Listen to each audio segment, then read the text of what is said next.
आज रामनवमीच्या निमित्ताने साईबाबांचं दर्शन झालं. सर्व रामभक्तांना आणि साई भक्तांना रामनवमीच्या हार्दिक शुभेच्छा. सर, ज्या पद्धतीनं कॅप्टन थोरात यांचे वेगवेगळे नवनवीन खुलासे होत आहे, त्यामध्ये आपलं नाव पण गौलं जात आहे. माझं नाव कोणी गौलं? आपण त्या कोणी गौलं ते तरी सांगा. म्हणून जात होता. मी देवभक्त आहे. तुम्हाला माहिती आहे की मी न चुकता शिर्डीला येतो. मी ते जे ईशान्येश्वर मंदिर आहे शिर्डीच्या येण्याच्या वाटेवर आहे आणि त्याच्यामुळे मी लहान असल्यापासून दर सोमवारी शिवमंदिरात जातो. शिर्डीला आल्यानंतर शिवमंदिरात कुठल्या जायचं तर मग ईशान्येश्वर मंदिरात जाणं झालं. त्या निमित्ताने ओळख झाली. ओळख आहे म्हणजे त्यांच्या कुठल्याही कृत्यामध्ये माझा सहभाग आहे असं बिलकुल नाही. त्यांना वाचवण्यासाठी एखादा फोन माझा गेला असेल तर मी दोषी आहे, पण त्यांच्याकडून जे चुकीचं कृत्य घडलेलं आहे त्याची शिक्षा त्यांना झाली पाहिजे ही माझी स्पष्ट भूमिका आहे आणि त्याच्यामुळे न्यायालय त्यांना ती शिक्षा देईल याची मला खात्री आहे. तुम्ही धार्मिक आहात, तुम्ही अनेक वर्षापासून शिर्डीला आहात, मात्र अशा या बंधूच्या बाबतीत तुम्हाला सूत्रम कल्पना येऊ नये. आता तेच दुर्दैव आहे की मी मिनिस्टर असताना सुद्धा येत होतो, त्यावेळेला माझ्यावर पोलीस असायचे. पोलिसांना सुद्धा या गोष्टीची कल्पना नव्हती, नाहीतर मला त्यांनी सांगितलं असतं ना की असं असं आहे. किंवा त्यांच्याबरोबर असलेल्या त्यांच्या काही भक्तांच्यामध्ये अनेक शिक्षक वर्ग होते ज्यांच्यासाठी मी खूप काम केलेलं आहे. ते नेहमी आम्हाला सांगायचे की तुम्ही शिक्षकांसाठी जेवढं काम केलं कुठल्याच शिक्षण मंत्र्यांनी केलं नाही. मग त्यांना जर ह्या गोष्टीची कल्पना असते तर त्यांनी मला सावध केलं असतं ना. त्याच्यामुळे कसं आहे की त्यांच्या व्यक्तिगत जीवनाच्याबद्दल आम्हाला कोणालाच काही माहिती नाही आणि एक ईशानेश्वराच्या भक्तिपोटी शंकराच्या भक्तिपोटी त्यांची ओळख झाली. ओळख झालेल्याचा जर फोटो निघाला तर मग त्याच्याबद्दल काहीतरी बोलणं हे चुकीचं आहे.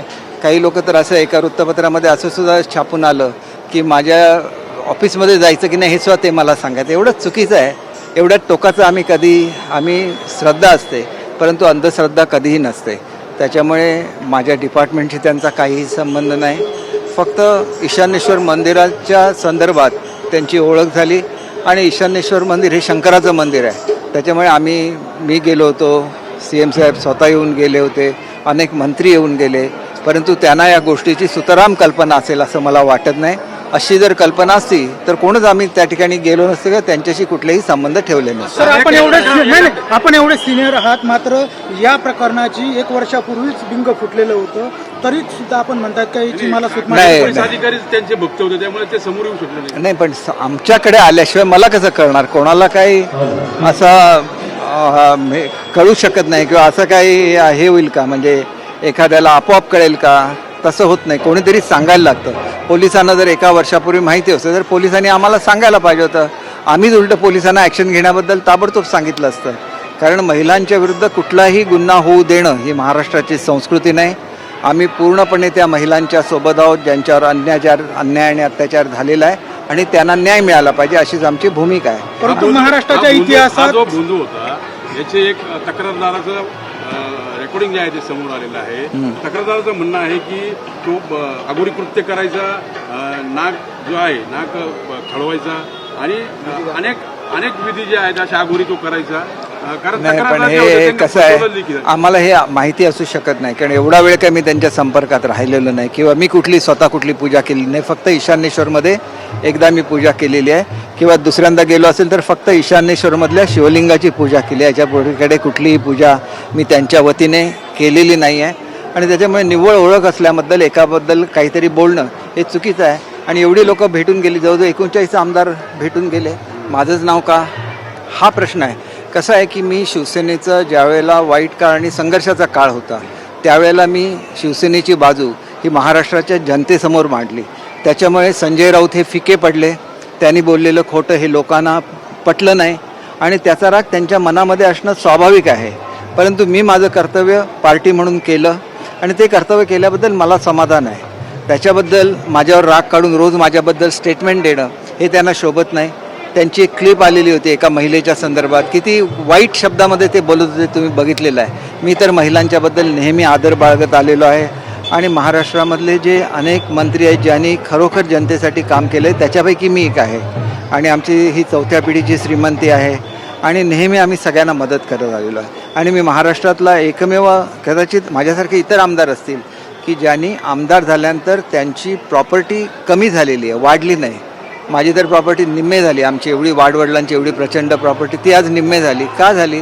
तर आम्ही प्रामाणिकपणे जनतेसाठी काम करत राहतो आणि अशा वेळेला अशा एखाद्या दुर्दैवी प्रसंगामध्ये कोणाची तरी ओळख होणं हे आपलं दुर्दैव आहे असं मी समजतो आणि त्याच्यामुळे जी बदनामी झाली आणि खरं तर आता हे पब्लिकली बोलण्याचं थांबलं पाहिजे कारण त्यांचं स्वकुटुंब आहे, त्यांना पत्नी आहे, त्यांना मुलगी आहे, त्यांना मुलगा आहे आणि त्याच्यामुळे मला असं वाटतं की पब्लिकली ही चर्चा थांबून त्यांना त्यांच्या कृत्याबद्दल कठोरात कठोर शिक्षा कशी देता येईल याच्यावर आता लक्ष कॉन्सन्ट्रेट आता केलं. महाराष्ट्राच्या इतिहासामध्ये 400 वर्षाच्या इतिहासामध्ये शेकडो महिलांची या ठिकाणी आबरू लुटल्या गेलेली आहे, अत्याचार झालेला आहे, तरी आपण त्यांना असे उद्देश म्हणतात. म्हणजे धक्कादायक एक असे 150 मात्र व्हिडिओ उदाहरण असं आहे की 200 ते 400 व्हिडिओज आहे त्यामध्ये बलात्कार काय, अत्याचार काय, सर्व कृत्य केलं तरी आपण त्यांना रिस्पेक्टिव्हली बोलतात. कोणी बोललं? असं आता आपण त्यांना वगैरे म्हणत होतात, त्यांना परंतु का म्हणायचं हे आता बघा अशा त्यांना बोलणं नराधमांना त्यांना कशी शिक्षा झाली बोलणं पाहिजे? हे बघा अशा आता नराधमांना कशी शिक्षा झाली पाहिजे? माझं एक मिनिट आपण ऐकाल. त्यांना बोलणं ही माझी संस्कृती आहे, मी माझ्या संस्कृतीबद्दलमुळे त्याप्रमाणे सॉफ्टली बोलतो. त्यांना म्हणतोय का संजय राऊतांना त्यांना म्हटलं मी संजय राऊतांना म्हटलं थोरातांना तर अहो ते खरातच खरात. म्हटलं त्यांना म्हटलं नाही मी संजय राऊत माझ्याबद्दल जे बोलले ते त्या रागापोटी बोलले असं मी बोललो कारण तो आमचा राजकीय संघर्ष आहे तो तसा चालू राहणार म्हणून एखाद्या व्यक्तीला टार्गेट करणं बरोबर नाही. याच्यामुळे काय होईल की आम्ही देवभक्त आहोत, तुम्हाला सुद्धा माहिती आहे मी किती वेळा शिर्डीला येतो आणि मी खराच भक्त आहे. तुम्ही धार्मिक आहात, तुम्ही धार्मिक आहात, सुईचेच फोटो मीडियाला मिळत आहेत, त्या सुईचेच फोटो मीडियाला मिळत आहेत. काही ठरव शिंदे शिवसेना शिंदे गट असेल आणि अजित पवार गट असेल, इतरांचे जे एव्हिडन्स आहे ते समोर येत नाही. म्हणजे कुठंतरी मोजक्या लोकांचे बाहेर येणं मंडळींना देखील महाराजांपर्यंत घेऊन गेलेला आहात. मी अनेक मंडळींना गेलो नाही, फक्त मुख्यमंत्री ज्या वेळेला आमचा इथं कार्यक्रम होता शिर्डीमध्ये त्यावेळेला आम्ही ईशानेश्वरच्या दर्शनाला गेलो होतो. मी इतर कोणालाही घेऊन गेलेलो नाही. हे सगळे चुकीचं विनाकारण बदनामी करण्याचं हे प्रकरण आहे आणि त्याच्यामुळे असं झालं तर उद्या प्रत्येक साधूकडे आम्ही एक संशयाच्या दृष्टीने बघणार आणि सगळ्यात वाईट गोष्ट त्यांनी ही तर अत्यंत वाईट आहे, हे अत्यंत क्रूर कृत्य आहे आणि ह्याच्याबद्दल त्यांना कधी माफी मिळू शकत नाही. पण दुसरं त्याने जे अत्यंत वाईट केलं की महाराष्ट्रामधली जी ज्योतिष कला आहे त्याची त्यांनी बदनामी केली, त्याचा त्यांनी मिसयूज केला. कारण ही आमची थोर परंपरा, आमच्या हिंदू धर्माची थोर परंपरा आहे. आमच्या मुलाचा जन्म झाला तरी आम्ही कुंडली हे करतो, जेव्हा लग्न असतं त्यावेळेला आम्ही कुंडल्या जुळवतो आणि हे शास्त्र हे जगामध्ये कुठेही नाही, भारतामध्ये ह्याचा उदय झाला आणि त्या शास्त्राची बदनामी त्यांच्याकडून झाली ह्याच्यासारखी वाईट गोष्ट कुठलीच नाही. ह्याच्यामुळे लोक आता कोणाकडे जाताना सुद्धा घाबरून जातील. असं फोटो आहे. व्हायरल झाले. आज नरहरी झिरवळांचा देखील आज एक व्हिडिओ समोर आलाय. नाही मी तुम्हाला सांगितलं बघा प्रत्येकजण हा देवभक्त असतो. काल मुख्यमंत्र्यांनी सुद्धा म्हटलेलं आहे की श्रद्धा आणि अंधश्रद्धा याच्यामध्ये अत्यंत धुसर अशी लाईन असते. श्रद्धेपाठी कोण गेला तर तो अंधश्रद्धाळू आहे असं बिलकुल नाही. त्याने एखादं काहीतरी अघोरी कृत्य केलं तर त्याला अंधश्रद्धाळू म्हणता येईल, परंतु केवळ देवळात गेला आणि देवाची पूजा केली म्हणजे कोणी अघोरी होत नाही. त्याने अघोरी कृत्य केली ती आमच्यासमोर केलेली नाही आहेत. या अघोरी कृत्याची आम्हाला काहीही कल्पना नाही आणि असं माहिती असतं तर त्यांच्याशी कोणी संबंध सुद्धा ठेवले नसते आणि त्याच्यामुळे ही झालेली ओळख ही योगायोगाने झालेली आहे आणि ते सुद्धा मी शिर्डीला किती वेळा येतो तुम्हाला माहिती आहे आणि शिर्डीच्या रस्त्यावर ते मंदिर असल्यामुळे माझी ओळख झाली, नाहीतर कदाचित माझी कधी ओळख सुद्धा झाली नसती. ही वस्तुस्थिती आहे. आपका जो एकनाथ शिंदे साहब जब मुख्यमंत्री थे आप ईशानेश्वर मंदिर के पास उनको लेके गए, ऐसा आरोप हो रहा है. देखिए शिरडी में हमारा प्रोग्राम था, उसके बाद हम लोग दर्शन के लिए ईशानेश्वर मंदिर गए थे. वहाँ पे हमने कुछ भी नहीं किया, खाली ईशानेश्वर में जो शिवलिंग है उसकी पूजा की है. अभी इसमें गलत चीज़ क्या है? इसमें गलत कुछ भी नहीं है. जब हमें पता अभी चला कि इस तरह के एक्टिविटीज़ में वो इन्वॉल्व है, अगर पहले पता होता तो हम उनके पास कभी जाते भी नहीं. लेकिन जिस प्रकार प्रोटोकॉल तोड़ के वहाँ पे गए थे, पुलिस प्रशासन आपके साथ जब मिनिस्टर रहते थे मैं खुद गृह राज्य मंत्री रह चुका हूँ. बताया कि उन्होंने बताया नहीं, नहीं उनको मालूम ही नहीं था. ये गुप्त वार्ता जो है उसका फेल्योर लगता है आपको? देखिए इसके बारे में मैं कुछ नहीं बोल सकता क्योंकि ये चीज़ें जब तक पुलिस के सामने नहीं आएगी पुलिस को भी पता नहीं चलेगा.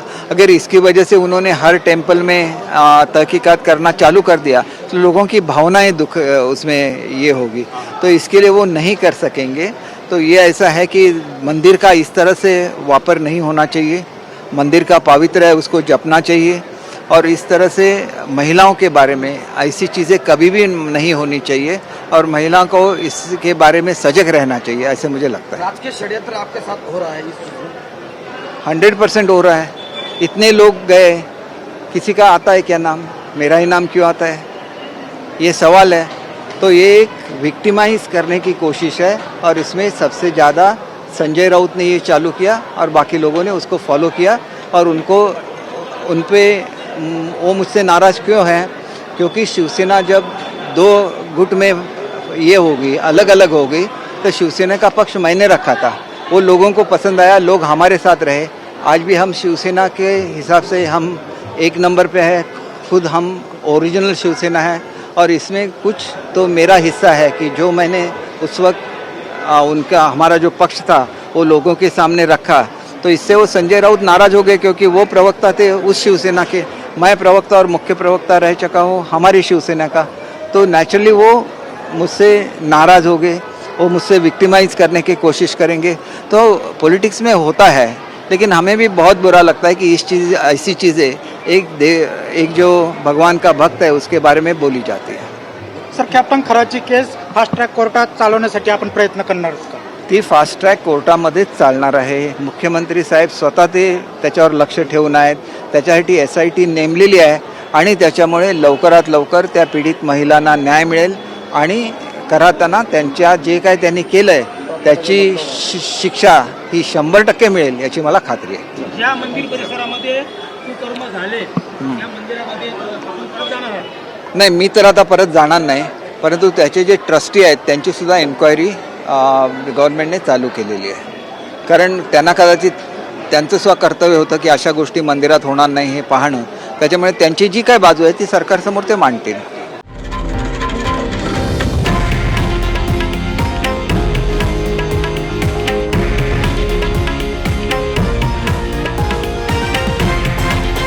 हे आहे देशातील नंबर 1 न्यूज नेटवर्क आणि आपण पाहत आहात TV9 मराठी, एकमेव।